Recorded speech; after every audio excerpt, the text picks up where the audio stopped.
श्री कृष्ण गोविंद हरे मुरारी, हे नाथ नारायण वासुदेवा। श्री कृष्ण गोविंद हरे मुरारी, हे नाथ नारायण वासुदेवा। अथ त्रयोदशी अध्याय यति धर्म का निरूपण और अवधूत प्रहलाद संवाद। नारद जी कहते हैं, धर्मराज, यदि वानप्रस्थी में ब्रह्म विचार का सामर्थ्य हो तो शरीर के अतिरिक्त और सब कुछ छोड़कर वह संन्यास ले तथा किसी भी व्यक्ति, वस्तु, स्थान और समय की अपेक्षा न रखकर एक गांव में एक ही रात ठहरने का नियम लेकर पृथ्वी पर विचरण करे। यदि वह वस्त्र पहने तो केवल कौपिन, जिससे उसके गुप्त अंग ढक जाए, और जब तक कोई आपत्ति न आए तब तक दंड तथा अपने आश्रम के चिन्हों के सिवा अपनी त्यागी हुई किसी भी वस्तु को ग्रहण न करे। सन्यासी को चाहिए कि वह समस्त प्राणियों का हितैषी हो, शांत रहे, भगवत परायण रहे और किसी का आश्रय न लेकर अपने आप में ही रमे एवं अकेला ही विचरे। इस संपूर्ण विश्व को कार्य और कारण से अतीत परमात्मा में अध्यस्त जाने और कार्य कारण स्वरूप इस जगत में ब्रह्म स्वरूप अपनी आत्मा को परिपूर्ण देखे। आत्मदर्शी सन्यासी सुसुप्ति और जागरण की सन्निधि में अपने स्वरूप का अनुभव करे और बंधन तथा मोक्ष दोनों ही केवल माया है, वस्तु तो कुछ नहीं है, ऐसा समझे। न तो शरीर की अवश्य होने वाली मृत्यु का अभिनंदन करे और न अनिश्चित जीवन का, केवल समस्त प्राणियों की उत्पत्ति और नाश के कारण काल की प्रतीक्षा करता रहे। असत्य अनात्म वस्तु का प्रतिपादन करने वाले शास्त्रों से प्रीति न करे, अपने जीवन निर्वाह के लिए कोई जीविका न करे, केवल वाद विवाद के लिए कोई तर्क न करे, संसार में किसी का पक्ष न ले, शिष्य मंडली न जुटाए, बहुत से ग्रंथों का अभ्यास न करे, व्याख्यान न दे और बड़े बड़े कामों का आरंभ भी न करे। शांत समदर्शी एवं महात्मा सन्यासी के लिए किसी आश्रम का बंधन धर्म का कारण नहीं। वह अपने आश्रम के चिन्हों को धारण करे, चाहे छोड़ दे। उसके पास कोई आश्रम का चिन्ह न हो, परंतु वह आत्मानुसंधान में मग्न हो तो अत्यंत विचारशील, परंतु जान पड़े पागल और बालक की तरह। वह अत्यंत प्रतिभाशील होने पर भी साधारण मनुष्यों की दृष्टि में ऐसा जान पड़े मानो कोई गूंगा है। युधिष्ठिर, इस विषय में महात्मा लोग एक प्राचीन इतिहास का वर्णन करते हैं। वह है दत्तात्रेय मुनि और भक्तराज प्रहलाद का संवाद। एक बार भगवान के परम प्रेमी प्रहलाद जी ने कुछ मंत्रियों के साथ लोगों के हृदय की बात जानने की इच्छा से लोकों में विचरण कर रहे थे। उन्होंने देखा, सह पर्वत की तलहटी में कावेरी नदी के तट पर पृथ्वी पर एक मुनि पड़े हुए हैं। उनके शरीर की निर्मल ज्योति अंगों के धूलि दूषित होने के कारण ढकी हुई थी।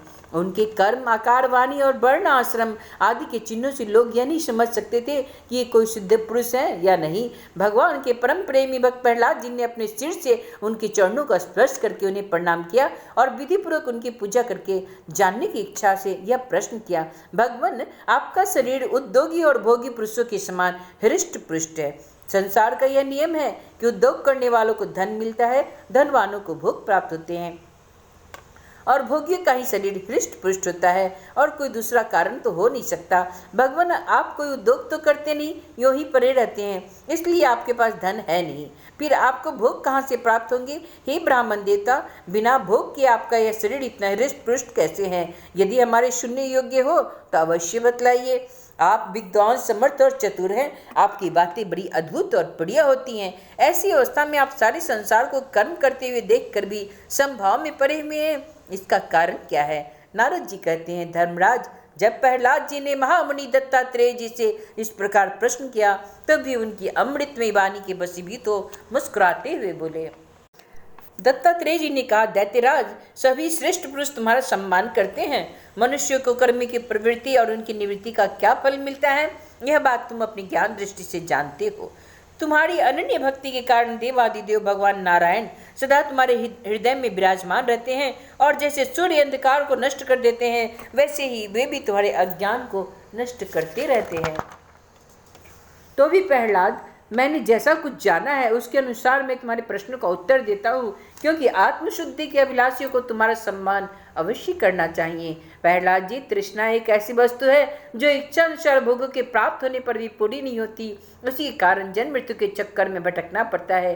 तृष्णा ने मुझसे न जाने कितने कर्म करवाए और उनके कारण न जाने कितने योनियों में मुझे डाला है। कर्मों के कारण अनेक योनि में भटकते भटकते दैववश मुझे ये मनुष्य योनि मिली है, जो स्वर्ग, मोक्ष, तीर्थ योनि तथा इस मानव देव को ही प्राप्ति का द्वार है। इसमें पुण्य करे तो स्वर्ग, पाप करे तो पशु पक्षी आदि की योनियां, निवृत्त हो जाए तो मोक्ष, और दोनों प्रकार के कर्म किए जाए तो फिर मनुष्य योनि की प्राप्ति हो सकती है।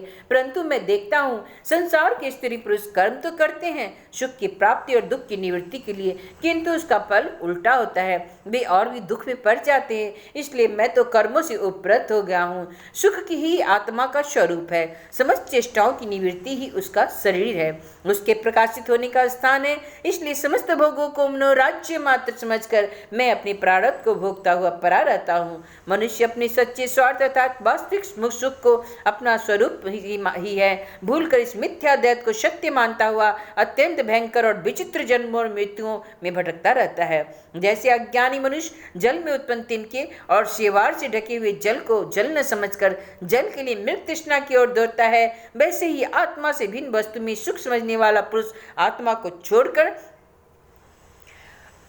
विषयों की ओर दौड़ता है। हे प्रहलाद जी, शरीर आदि तो प्रारब्ध के अधीन है। उनके द्वारा जो अपने लिए सुख पाना और दुख मिटाना चाहता है वह कभी अपने कार्य में सफल नहीं हो सकता। उसके बार बार किए हुए सारे कर्म व्यर्थ हो जाते हैं। मनुष्य सर्वदा शारीरिक, मानसिक आदि दुखों से आक्रांत रहता है, मरणशील तो है ही। यदि उसने बड़े श्रम और कष्ट से कुछ धन और भोग प्राप्त कर लिया तो भी क्या लाभ। लोभी और इंद्रियों के बस में रहने वाले धनियों का दुख तो मैं देखता ही रहता हूँ। भय के मारे उन्हें नींद नहीं आती, सब पर उनका संदेह बना रहता है। जो जीवन और धन के लोभी हैं वे राजा, चोर, शत्रु, स्वजन, पशु पक्षी, याचक और काल से यहाँ तक कि कहीं मैं भूल न कर बैठूं, अधिक न खर्च कर दूं, इस आकांक्षा से अपने आप से सदा डरते रहते हैं। इसलिए बुद्धिमान पुरुष को चाहिए कि जिसके कारण शोक, मोह, भय, क्रोध, राग, कायरता और शर्म आदि का शिकार होना पड़ता है, उस धन और जीवन की स्प्रिया का त्याग कर दे। इस श्लोक में मेरे सबसे बड़े गुरु है अजगर और मधुमक्खी। उनकी शिक्षा से मैं वैराग्य और संतोष की प्राप्ति हुई है। मधुमक्खी जैसे मधु इकट्ठा करती है, वैसे ही लोग बड़े कष्ट से धन संचय करते हैं, परंतु दूसरा ही कोई उस धन राशि के स्वामी हो जाता है, उसे छीन लेता है। इसलिए मैंने ये शिक्षा ग्रहण की, विषय भोगों से विरक्त ही रहना चाहिए। मैं अजगर के समान निश्चिष्ट पड़ा रहता हूँ और दैववश जो कुछ मिल जाए उसी में संतुष्ट रहता हूँ, और यदि कुछ नहीं मिलता तो बहुत दिनों तक धैर्य धारण करके यही पड़ा रहता हूँ। कभी थोड़ा अन्न खाता हूँ, कभी बहुत, कभी स्वादिष्ट तो कभी नीरस, कभी बेस्वाद और कभी अनेक गुणों से युक्त, जो कभी श्रद्धा गुणहीन। कभी बड़ी श्रद्धा से प्रातःअन्न खाता हूँ, कभी अपमान के साथ, किसी किसी समय अपने आप ही मिल जाने पर, कभी दिन में, कभी रात में, और कभी एक बार भोजन करके भी दोबारा भी कर लेता हूँ। मैं अपने प्रारब्ध के भोग से ही संतुष्ट रहता हूँ। इसलिए मुझे रेशमी या सूती, मृग चर्म या चीड़, बलकल या और कुछ जैसा भी वस्त्र मिल जाता है वैसा ही पहन लेता हूँ। कभी मैं पृथ्वी, घास, पत्ते, पत्थर या राख के ढेर पड़ी पड़ा रहता हूँ, तो कभी दूसरों की इच्छा से महलों में पलंगों और गद्दों पर सो लेता हूँ। दैत्यराज, कभी नहा धोकर शरीर में चंदन लगाकर सुंदर वस्त्र, फूलों के हार और गहने पहन रथ, हाथी और घोड़े पर चढ़कर चलता हूँ। कभी पिशाच के समान बिल्कुल नंग धरंग विचरता रहता हूँ। मनुष्य के स्वभाव छिन्न भिन्न होते ही हैं, अतः न तो मैं किसी की निंदा करता हूँ और न स्तुति ही। मैं केवल इनका परम कल्याण और परमात्मा से एकता चाहता हूँ। सत्य का अनुसंधान करने वाले मनुष्य को चाहिए, जो नाना प्रकार के पदार्थ और उनके भेद विभेद मालूम पड़ रहे हैं, उनको चित्त वृत्ति से हवन कर दे। चित्त वृत्ति को इन पदार्थों के संबंध में विविध भ्रम उत्पन्न करने वाले मन को सात्विक अहंकार में और सात्विक अहंकार को महत्त्व के द्वारा माया में हवन कर दे। इस प्रकार ये सब भेद विभेद और इनका कारण माया ही है, ऐसा निश्चय करके फिर उस माया को आत्मानुभूति में स्वाहा कर दे। इस प्रकार आत्म सशक्तर के द्वारा आत्मस्वरूप में स्थित होकर निष्क्रिय एवं उपरत हो जाए। हे प्रहलाद जी, मेरी यह आत्मकथा अत्यंत गुप्त एवं लोक और शास्त्र से पढ़े की वस्तु है। तुम भगवान के अत्यंत प्रेमी हो, इसलिए मैंने तुम्हारे प्रति इसका वर्णन किया है। नारद जी कहते हैं, महाराज प्रहलाद जी ने दत्तात्रेय मुनि के परमहंसों के इस धर्म का श्रवण करके उनकी पूजा की और फिर उनसे विदा लेकर बड़ी प्रसन्नता से अपनी राजधानी के लिए प्रस्थान किया। इति श्रीमद्भागवते महापुराणे ब्रह्मंस्यासनितायां सप्तम स्कंदे युधिष्ठिर नारद संवादे यति धर्मे त्रयोदशो अध्याय। श्री कृष्ण गोविंद हरे मुरारी, हे नाथ नारायण वासुदेवा, श्री कृष्ण गोविंद हरे मुरारी, हे नाथ नारायण वासुदेवा। एक नाथ गोविंद सखा हमारे, एक नाथ गोविंद सखा हमारे, हे नाथ नारायण वासुदेवा।